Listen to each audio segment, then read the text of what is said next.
I never thought the word patient would describe me. People knew me as a guy who was always rushing, closing projects at night, drinking coffee by the liter. And then, in just a few seconds, my life split into before and after. With the sound of brakes I can still hear in my head when the city falls asleep. I don't remember the exact moment of the crash, as if someone cut a frame out of film. I only remember the strange silence afterward, when the world seemed stuck between an inhale and an exhale. People were talking, asking if I could hear them. I nodded and kept saying, "I'm fine," though nothing was fine anymore. Rehabilitation isn't just stepping out of your comfort zone. It's stepping out of everything you thought you knew. Out of shoelaces you can't tie. Out of toothpaste you can't open with one hand because the other stubbornly sleeps. Out of a shower where the chair feels like a throne, but every movement is like traveling to Mars. Someone suggested I keep a progress journal, so I opened a notebook and wrote, "Day 1, brushed my teeth by myself, needed 3 minutes of rest afterward. Day 2, took 2 steps without support, wanted to cry, didn't because the nurse was there. Day 3, pulled on a t-shirt by myself, 20 minutes, 3 tries, victory." The strangest part is how your body has to learn to trust you again. You're both the driver and the car. You turn the wheel and the tires respond, but with delay and attitude. Every inch is a tiny negotiation with your own muscles. Please, now? No? Okay, let's try again. And again. The advice that saved me: if I can do something for 2 minutes, I do it. Not an hour-long workout. 2 minutes of walking across the room. Not read a book. 2 minutes of reading a page aloud. Not clean the apartment. 2 minutes of sorting socks. 2 minutes sounds silly, but your brain doesn't rebel. Sometimes 2 minutes turn into 5.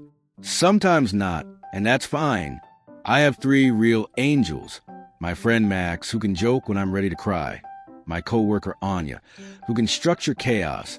And my sister Ira, sensitive without pity. They help me plan my days not by the clock, but by energy level. Weak block, water, light stretching, 2 minutes of walking, shower while seated, get dressed.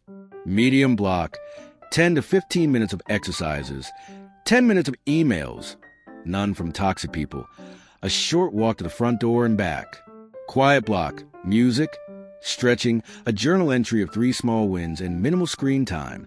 It sounds almost too simple, but when your battery is empty, it's the simple things that pull you through. I run a small team in a digital studio, and my biggest fear was letting everyone down. I came back very slowly. At first, 2 30-minute check-ins a week with just 2 people. We introduce a rule: Plan A if I have energy, and Plan B if today is a nope. Every project had a backup scenario that didn't require me to be a hero. Turns out my team didn't need heroic last-minute saves. They needed clear decisions at the right time. A few times my progress rolled back. I'd wake up and the body that worked yesterday would suddenly say, "Sorry, not today." In the past, I would have torn myself apart over that. Now I write in my notebook, "Today, conservation mode. Goals: water, sleep, 10 minutes of quiet, 1 walk to the mailbox." When you have a plan for a bad day, you stop fearing it. It's already accounted for. The rehab gym was great, but what really helped were my routes of joy. I mapped out 3. A loop of benches around my building with a short rest at each one, a path to the pastry shop to buy a single pistachio macaron and come back, and a walk to a park with 3 trees I gave names to. At the end of each route was a reward.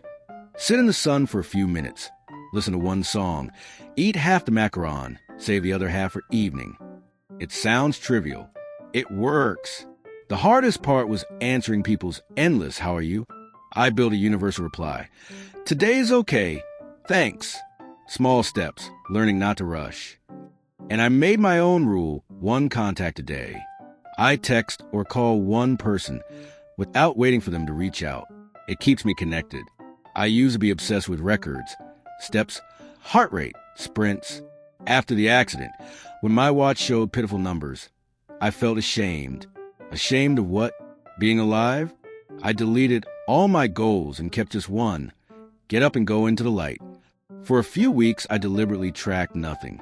Only when I could enjoy a walk for its own sake did I turn the counter back on. This time as a mirror, not a judge. There's a moment I'll never forget. The first time I made coffee in a French press by myself. I stood there holding the cup with both hands and laughed like an idiot. Then came the first time behind the wheel again, with a friend next to me in an empty parking lot. The first time back in the gym, no heroic goals, just 10 minutes of warm-up and 5 on the bike. The first time back at the office, 2 hours and then home. Each of those first times was like planting a tiny flag on a map. I was here. I can do this. Some friends quietly disappeared. Not because they're bad. Life goes on, and recovery isn't exactly binge-worthy entertainment. But the ones who stayed became closer than ever. That, in its own way, felt like compensation. Around the 6th month, I stopped trying to return and started to build something new. My team and I rewrote our internal processes. Shorter meetings instead of marathons. Written decisions so nothing got lost. 2 daily no notifications windows. And an honest capacity plan. How much we can really handle.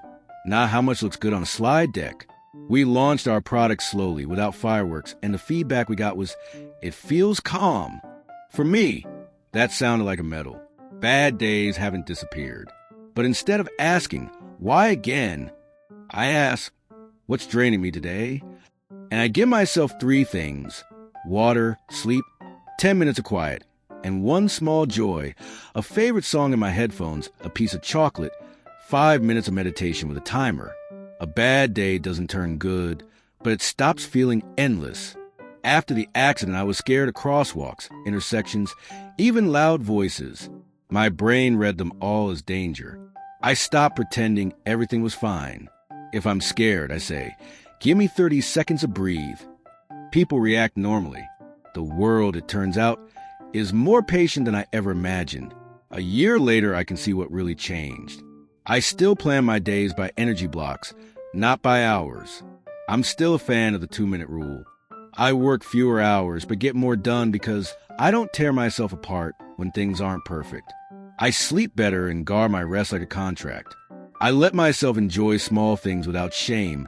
New walking shoes, a warm jacket, a funny dog in the courtyard. And most of all, when someone near me is caught in their own storm, I don't try to fix it. I ask, what would make today 1% better? And I try to bring that 1%, a bottle of water, a playlist, simply being there. I'm no longer the person I was before the crash. And that's a good thing. I don't need records to feel alive. I just need my 1% today, and that's enough.